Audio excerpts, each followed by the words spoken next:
Thank you. I appreciate a standing ovation, but certainly not necessary in a year where we have all of this that's been really painful for so many people in America, not the least of which are state employees. It's just nice to have that kind of a warm reception. Let me talk about a couple of things. First, I want to explain what's on my forehead. It's Ash Wednesday, the Catholic faith, so it's our sort of Day of Atonement. If you,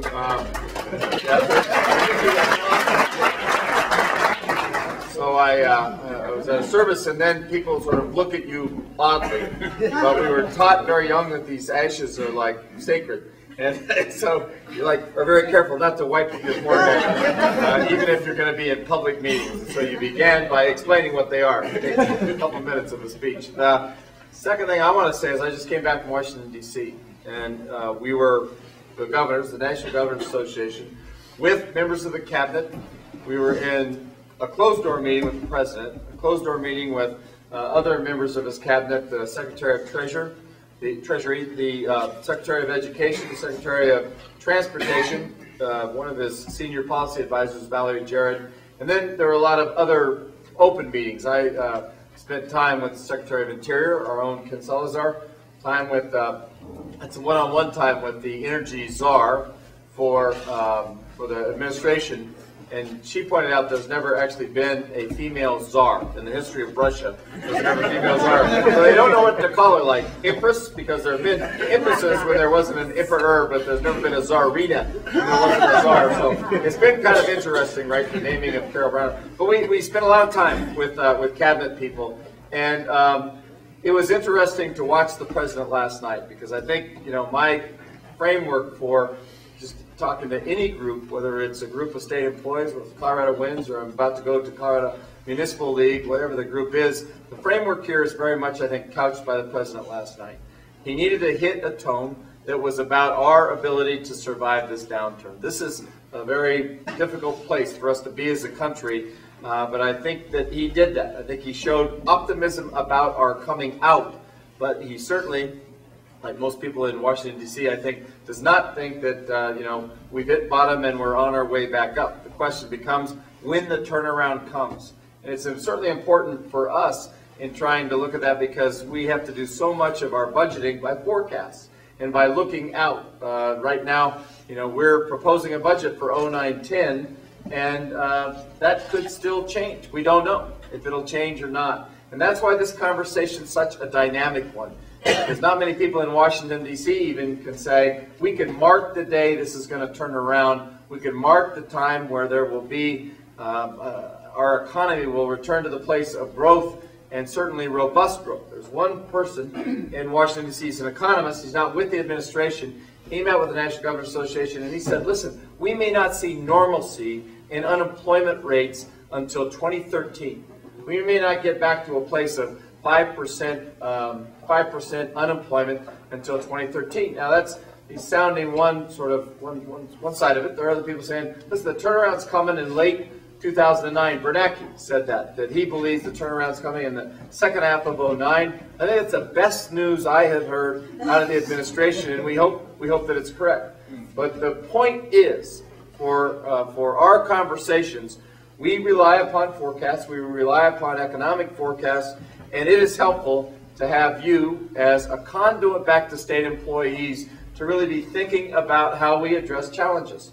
For my purposes, even though this is in its nascent stages, this whole partnership that we have formed is still in its very earliest stages. It's been really helpful. When we were considering at first, if you remember back in September, when Wall Street cratered and it really looked like there were going to be some difficult times ahead in this year, we put in place hiring freezes.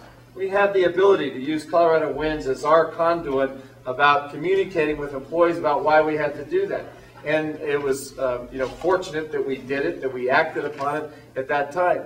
The next decision was the 09-10 budget, and then by the time we were putting that together, it was really clear to us that we were in a downturn, and there were people saying, hey, this recession actually goes back to the last quarter of 2007 as a country, that we began in recession back then. And so we're looking at this saying, we're in the thick of a downturn, and so we understood that we were going to have to take pay for performance off the table, that there'd be no kinds of merit increases. And then it became clear we couldn't even do salary survey. And again, I think the way that state employees have accepted that is like other people have had to accept the difficult news that's just part of being in this economy.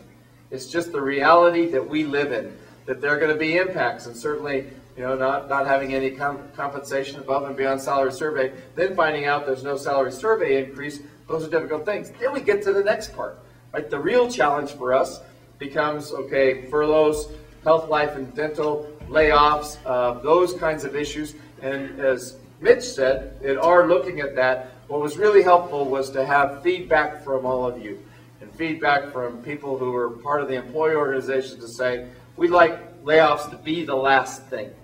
And what I'm telling you is we made them the last thing, and we haven't had to do layoffs, but we'll watch this economy very closely and hope to not get to a place where we do layoffs.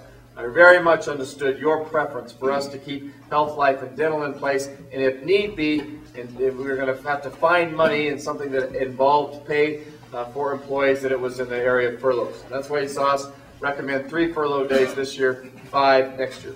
Just to give you some perspective on what's happening in other places, in California, the governor of California has a $43 billion budget hole that he's trying to fill. He is asking state employees to take 2 days per month off.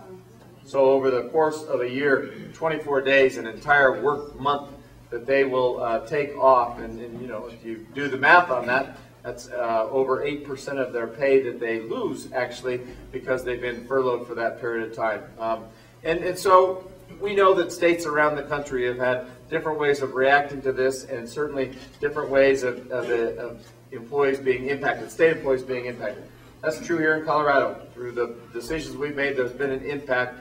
What I ask is that we just keep this conversation open, and that you understand it's dynamic. We could see a turnaround at the second half of 2009. If we do not, then we will still have to look at our budget. We'll have to balance our budget. We're constitutionally required to balance as we go, and we'll have to, make other decisions. We just want to make sure that this conversation is an open conversation and a two-way conversation. And we thank you that it feels to me, at least, like it's been that way so far, and we really do appreciate that. The other